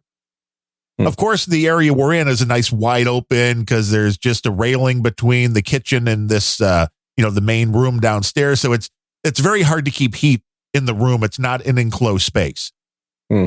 So it's still, though, if you point that at the theater seats and turn it on, it'll stay warm in that little area. But I woke up and it was like 3 a.m. And I'm like, it feels colder than normal in here. And I mean, I like to get it cold at night. I'll turn, we have the automated thermostat. So I have it go down into, there have been times I've set it as low as like 58 degrees at night because it's good sleeping weather. If you got a couple of blankets, you're good. But I'm like, this seems a little colder than it should be. And I woke up, I grabbed my cell phone and because I didn't want to wake the wife up. And I turned on the flashlight and I went to go check the thermostat. That was the first thing I thought of. And the minute I was like 3 stairs up, going up to the next level, I'm like, well, it's way warmer here already. And I looked at the thermostat and it's cranking. It's on whatever it was on. And the furnace appears to be working. And I go back down. And as I'm walking towards the office where I'm doing the show right now from, I feel a cold breeze. And I look up and I see that the door connecting the garage to the house, going from the garage into the house, wide open. Oh, my God. And where the garage door was closed, it's still not exactly airtight. And It's not insulated, probably. Oh, no, the garage isn't insulated at all. And the wind was whipping, I guess, enough to where the door was, mostly shut. So we went to bed. The door was shut. Kind of got pushed open more. Yeah, you got a nice gust of wind. It opened the door. In the garage, you had a gust of wind? Through the garage. This is how it was. Jesus. Blizzard-like, even with the garage door closed, because the garage door at, the main large garage door isn't exactly airtight. There was enough air. The wind was whipping enough that night. Wow. To where it blew the door open, I guess, into the house. And I closed that and I'm like, what the hell? And went back and of course turned on the space heater, which wasn't on at that point. So I'm like, I need to warm it up a little bit. And this has a temperature gauge in there, which is normally showing, when it's cold, maybe it's showing like anywhere between 65 or something like that down on the floor. 35 degrees is what popped up. And I was like, this, no wonder it felt cold. I'd say I would have noticed it way before that point. Yeah. Well, I was like, hey, man, it's below 60. This is not right. It's like, well, you're sleeping, you're under a blanket. Oh, I would wake up if it dropped below 60. Are you kidding? You're like, this is something out of the ordinary. Well, because it would, you're ingrained now in your DNA to know if it gets that cold, your snake is in trouble. So yeah, exactly. That would be a major problem for the snake. But for me, it was just, this was a fun, going through. I wasn't in a huge AFib fit, but there was that would also maybe explain, because when you got the AFib, you're usually pretty lethargic because you're not getting your full circulation. I was just pretty convinced my wife was trying to kill me, but that's another story. Probably more accurate accounting. Yeah. Just open up the door. I'm like, well, I'm glad it was like 4,000 degrees below zero, because otherwise, if you were just at the right kind of, chilly, you never know what kind of vermin, mice, anything that are, playing around in the garage, wanting to get in, or anybody really that just wanted to walk right into the house. If you can you'd have to get through the main garage door, but you don't want to usually open the door to your home when it's 0 out Fahrenheit. No, that would be freezing.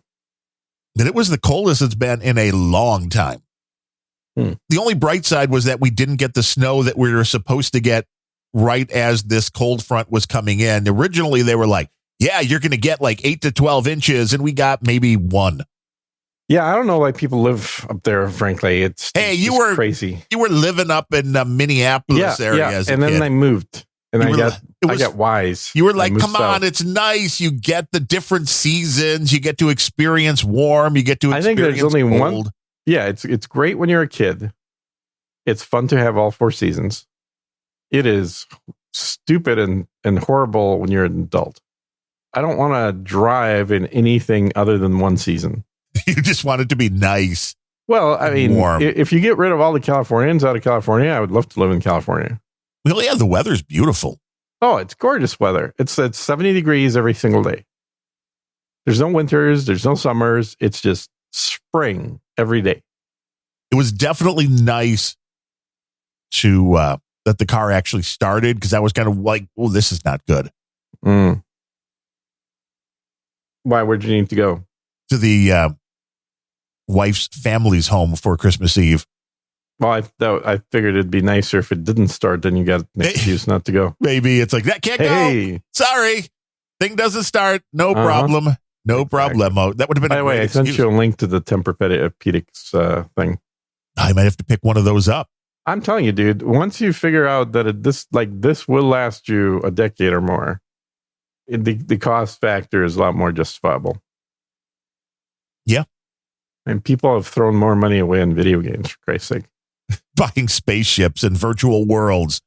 Mm-hmm. No, that's how we were taught to sell everything back working at Radio Shack or Circuit City, one of those. It's like, break it down. Mm-hmm. Break it down to like, well, this will last you 5 years. And at 5 years, this is only 20 Mhm. cents a day. Isn't it worth it to you to have the best audio quality you can for 20 cents a day?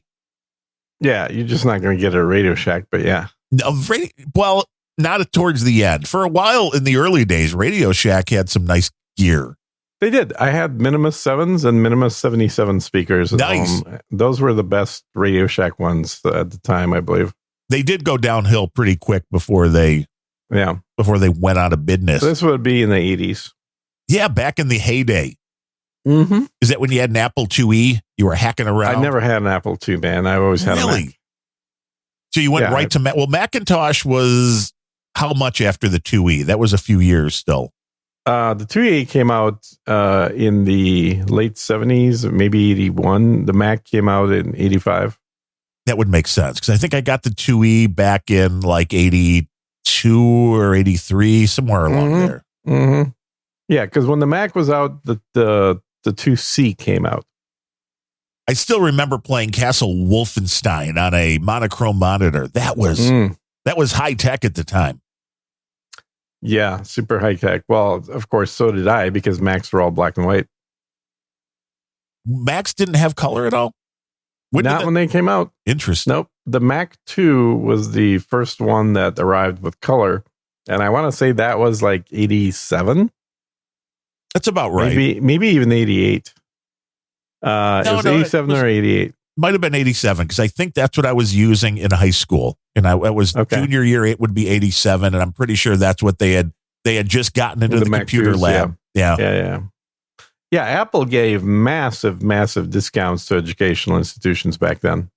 And it was great, because I had already done a whole class on BASIC when I was like 12 or 13. Mm-hmm. So I just basically got an A in our high school computer course. It was yeah. me and another guy, and the Christian brother that was the teacher was just like, yeah, go learn Pascal or something. Gave us a few books, and we Yep. just got to play around on the Macs. Oh, that's good. Pascal was awesome. I love Pascal. Back in the day, yeah.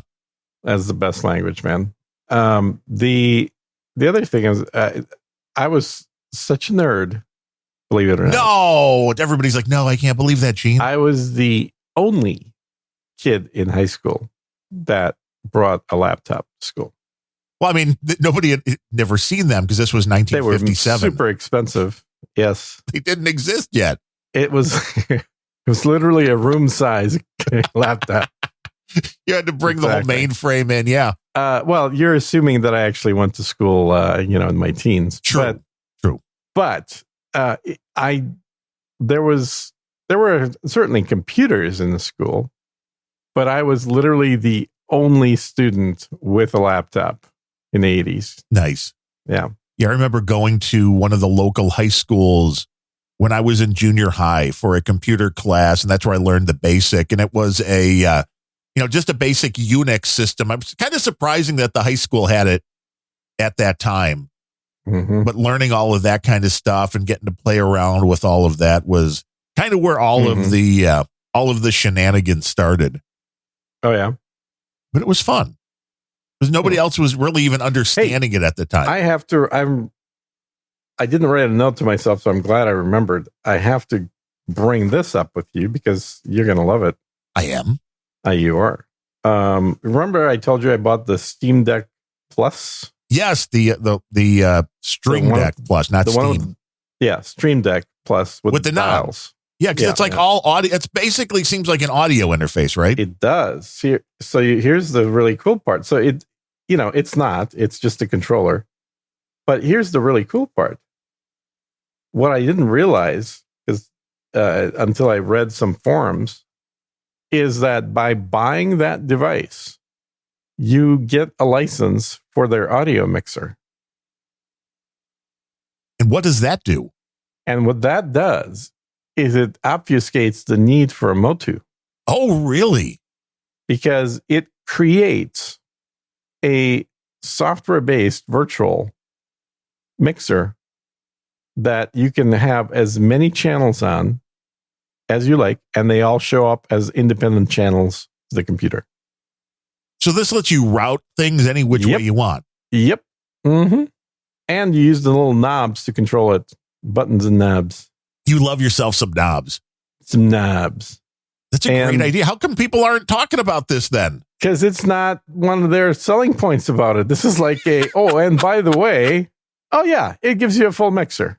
So what you're saying is for people that are using this for podcasting, this would give them everything they need for to combine $260. It would combine your mixing board with your, your mixing board where you can do all your drops. What it's made for is streamers, right? So same exact needs as podcasters. Right. You want to combine a bunch of different audio sources. Yep. And so what you can do is like for now using the streaming example, so you've got your mic on one channel. You've got Discord music, for your buddies' mics on another channel. You've got your video game on a third channel, and you've got your background music on a fourth channel. And you could do all the mixing live. That's awesome. For free. Well, free after you buy the product. Right after you buy. But that's still compared to the cost of a professional Motu, which are like $600 plus. Yeah. Well, if you still can get them at all these days. You still have to have an audio interface, so you're probably still adding that to an audio interface, you're $300 plus. Okay. I don't know that you do because every computer comes with an audio interface, and the only reason we bought separate ones was because we have the fancy mics. That's true. It's the XLR mics that need the interface. And so what you want to look up if you want more info on this is the Elgato Wavelink. And it's the same software that they sell when you buy their audio interface. They do sell an audio interface if you'd like to buy one. But you could just create however many channels you want. And you can control in those channels how much goes to your headphones, separate levels even for each channel, and how much of it goes to broadcast. And yet you still can't figure out how to get the channel to go through when we're I'm not streaming. Using it, so it's I've played around with it. I'm not using it. Everything, like nothing's running through it right now. You're just pure Motu action. Mm-hmm. Yeah. And our buddy Boobery, you may have heard that on Wednesday when we were live on the stream, was Did talking he buy about, one? Well, he has the same Motu that I have. Mm-hmm. He found one used right before it was impossible to find these. Congratulations to him. But he was able to integrate that into the thing that the Podfather Adam Curry is using now, the Rode Procaster. He was able to figure out how to use the inputs and outputs that he can send things then from the PCs, so from the PC through the Motu, but then have it controllable on the Rode Procaster, so you have the physical. You're basically going a long way to get the Motu into a physical object that you can use the physical sliders and faders if you want. Okay, sure. I mean, it's cool. It's for proof of concept. I thought it was awesome. Yes. I mean, if you're buying the other box, which is more expensive than the Motu, about the same price, I guess, why would you want to use both of them? I would agree. I don't like. Also, the Motu is, in my opinion, superior quality product with I agree. lower noise levels And a lower footprint. Yeah, much lower footprint. But again, let me just finish the wavelength conversation here. So you can create all these channels, and you can use audio effects, and you have the standard, effects that you need, like an EQ and the noise gate. But also, it'll literally use any standard VST type, I guess, Adobe compatible effect. Oh, it'll use any of the plugins. Any of the VST plugins. So you can go and get yourself a channel strip. You can build yourself a Motu using this thing and have physical knobs, if that's what you like, for controlling it. That's pretty cool, because having the VST, the plugins, there are some fantastic plugins. Oh, yeah. Well, more probably fantastic for people that actually use them for music than for podcasts. Not even. There's a few that I run most of the podcast through after we do the show live. I do run filters on the stuff before the end result goes out. And one of those is a mouth click, because no matter what we're all doing, they'll I never do those. What are you talking about? Yeah. So it takes care of that. I run a plosive remover because your microphone is more susceptible to them, but I find myself getting excited as well, even with the RE20, which is very good. Yep. With the plosive rejection, with a big foam ball on it. Yep. There are still certain times where I just hit it just right. And it annoys me to have the plosives. There's nothing worse to me than hearing plosives in an audio file. That's like the biggest sin. It's like that. There's no excuse for it. Mainly because it's very easy to remove it in post as well. But then I usually run a light de-esser. Not that most people, that neither myself, I don't believe, or most people I talk to don't have a real problem with the sibilance. Yeah, I don't think that's really an issue these days. No. So it's very light with that, but it's mainly the plosive and the mouth declick. And there are some very cool. One is, I think from RX, I forget the company name that makes these, but it's a voice denoise, which basically means it's looking at that channel, and anything that the little algorithm believes is not a voice, it cuts down on any extraneous noise, which is nice. And this can use all of those, and they also have their own AI-based GPU controlled noise removal. Even better, using the GPU. Yeah, or AI GPU. It's both GPU and AI. It is doing it live, baby. Yeah, cutting the noise down live. Yeah, they recommend a D gate or a real gate. So those are the ones that. The real gate's the one that I would probably load in that has full controls of the noise gate. And that's all you need is your basic noise gate compressor, and you have a much better sound. Yeah, but it also has a low pass and high pass built in as well. And you can do a wet dry mix on the whole filter. I love a good wet dry. I bet you do. I mean, you're still not going to get my radio voice, but you might. You can see now that's when the AI is going to come in. It's a lot of people think you're using an AI just to lower your voice now. Yeah. People do think that. I've tried a few of these audio plugins just for fun. They just don't sound good.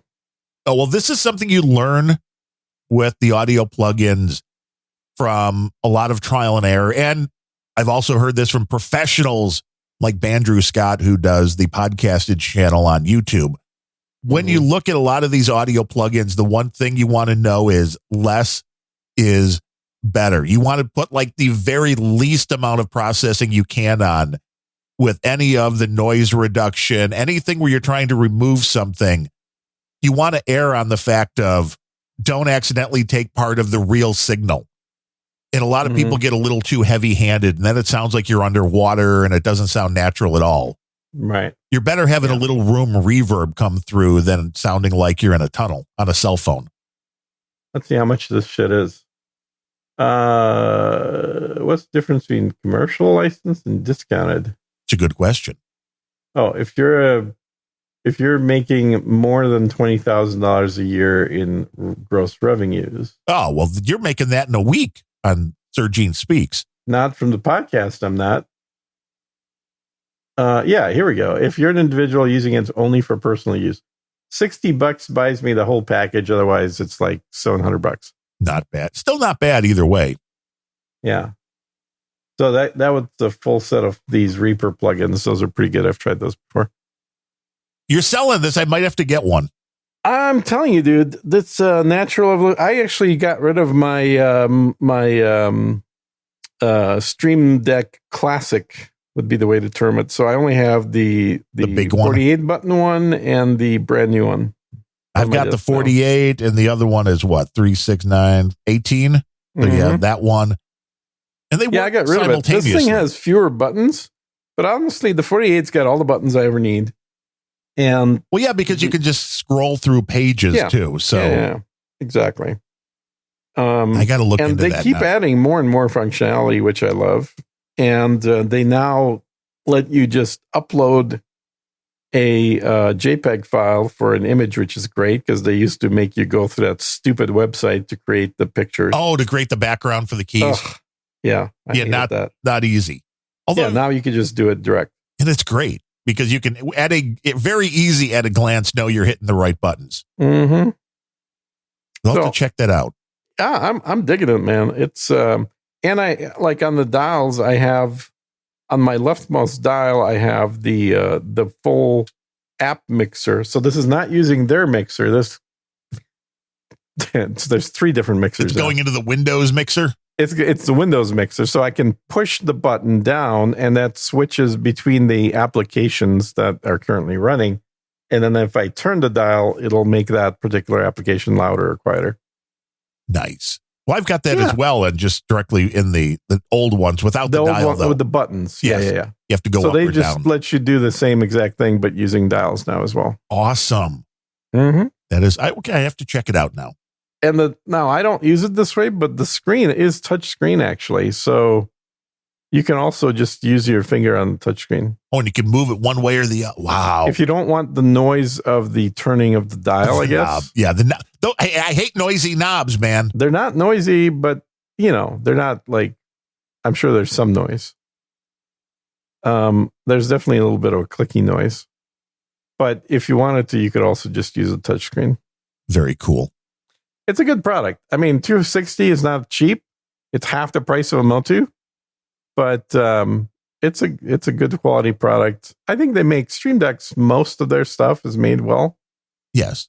Yeah, the Elgato stuff that I've had seems very well, Elgato, including this. Yeah. Even the screen. That's what I've got. The green screen that pops up from looks like a big, old fashioned movie screen kind of projector thing. You just pull it up and it stands by itself. It's great. Yep. So I got what I think is probably the best green screen concept. Not saying necessarily the company that built mine is the best, but the big oval concept. One that goes on your chair. It is a self-stretching, so it has a hoop, a plastic hoop around the outside of it. And theoretically, you can compress it down to a very small size for travel, which I don't bother ever folding it because I only use it here at the office. But it literally just slides on your chair back. And so it has a green screen that is literally right behind your chair at all times. So don't spin in your chair. Well, yes. I mean, if you start spinning too much, then you're going to lose the green screen effect for sure.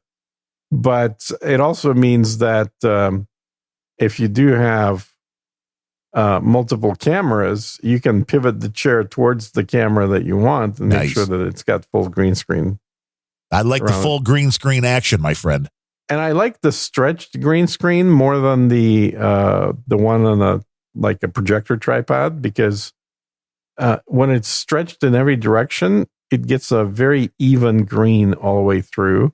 Because even a little bit of a fold or a little crinkle, Well, yeah, it creates- shows up. yeah, it kind of makes it. Well, it makes it more difficult to tune because you need to tune your green screen filter Oh, you got to tune your green screens. because it's going to look crappy by default. It You can always tune a does. green screen, but you can't tune a fish. Okay, sure.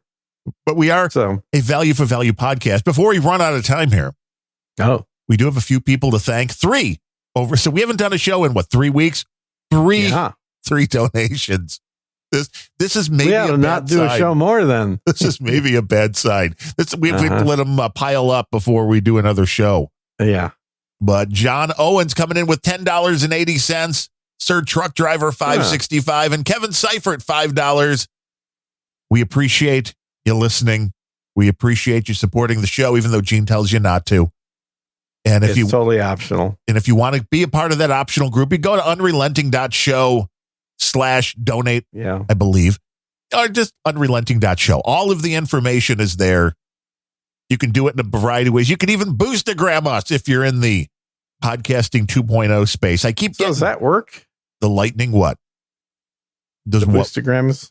Yeah, we can and get things. boostagrammed. Yeah. Yeah. When we're live. Yeah, I got a message from Adam yesterday. He said, "Hey, is your lightning node down? Because I can't send you money." He was trying to send you money. Yeah, I know, right? Just tell him to send it to me. I'll make sure you get it. Okay, that might be a better way. And I said, I don't know. I don't usually look at it. So I went, everything looked fine. I rebooted it just in case.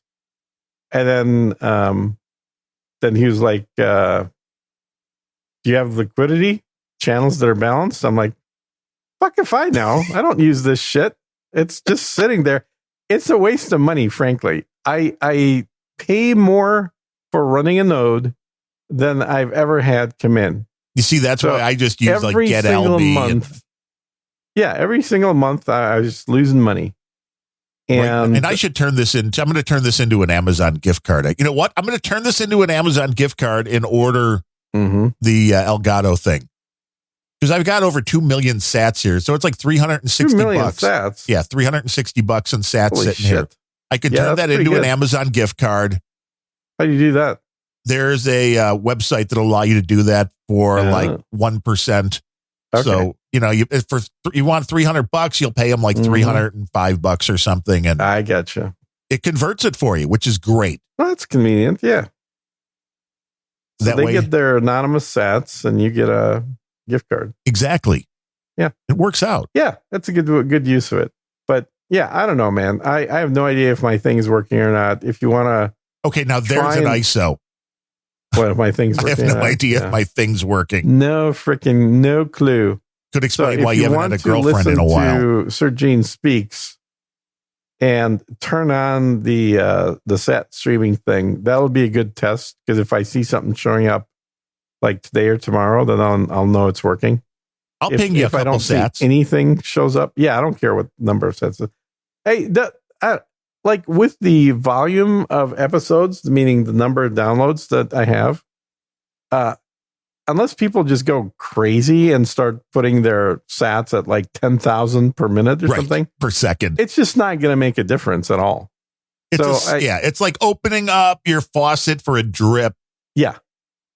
Now, when you have a show that's got massive audience and you're getting literally hundreds of thousands of downloads, I could see that drip adding up. Yes. And it turns, and this is why I tell people like donations are totally optional because it's all about the numbers game. So you can have, and I see this all the time on YouTube, people that literally have like 100 subscribers spend just as much time telling people to go on their Patreon and, Right. help them out as people that have 1 million subscribers. Yeah, here's the trick. Up until the point you have the 1 million subscribers, the best thing Don't you can ask. do is say, and hey, instead of sending me $5, tell your friends that you like the show and Exactly. that you're going to get a lot more out of that in the long run. That's exactly what I say on Sir Gene Speaks is like the best thing you can do is just write a review because the more reviews a podcast has, the more chances are that it's going to be one of those random recommended podcasts. And do you translate yours into Russian still? So there's the Russian version. No, I do not. That would be a good show. I'd listen I to do a that. separate podcast in Russian. Oh, I believe that. What's that one called? Is that the Angry Russian Prepper? Which one is in Russian? Uh-huh. Yes, that's the news from the Americas. See, that would be good. Yeah, it would be pretty good, huh? You could build a nice audience there. I just don't, and the fact that Russia actually seems to be in a better economic state, you might get more donations from probably would from Russia. Yes, the sats coming in converted from rubles might actually get up higher. The Putin economy way better than Biden. Dude, every time I see a video of a Russian Costco or grocery store or anything like that, I'm just blown away at how much fuller the shelves are than they are here in Texas. Oh yeah, we're still every week doing the grocery shopping. There is multiple items out of stock. Oh, at least I'd say it feels like 10%, but it's probably closer to like 3 or 4%. That's probably about right. I don't think it's really 10, but it sure feels like about a tenth of the products are just out of stock. Yes. And it's different ones every time, but clearly their supply lines are having issues. Oh, there's no question. Yeah. Like we never fully recovered from COVID. Got to stock up. And I don't know if it's because they don't want to spend the money to get more ahead of time or what, but the idea of there being perpetual shortages in American stores is just such an anathema. We're the ones that are supposed to never have shortages. Right. And it's the other countries in the world that you should be finding shortages in. And no, they're making us into a third world country. They totally are. This is what they want. That's the goal. Yeah, I think so. That's why you tune into us, because we tell you the truth, man. We do. And by the way, for anybody that remembers that I made 100% profit on buying rubles, I'm starting to look at the yuan, the Chinese currency. Ooh. So not providing any kind of financial advice or anything, but when there's a dip in the yuan, yours truly is probably going to pick some up, because that shit's going to go up a lot more than dollars are. Watch for the dip in the yuan. And then come back next week and listen here to another episode of Unrelenting, if Gene shows up for that one. No, wait, no comment on that? Come on. Oh, I was getting some drink here. I thought we were done. I know. I was hoping you would have a pithy comment, though. Oh, I'm sorry.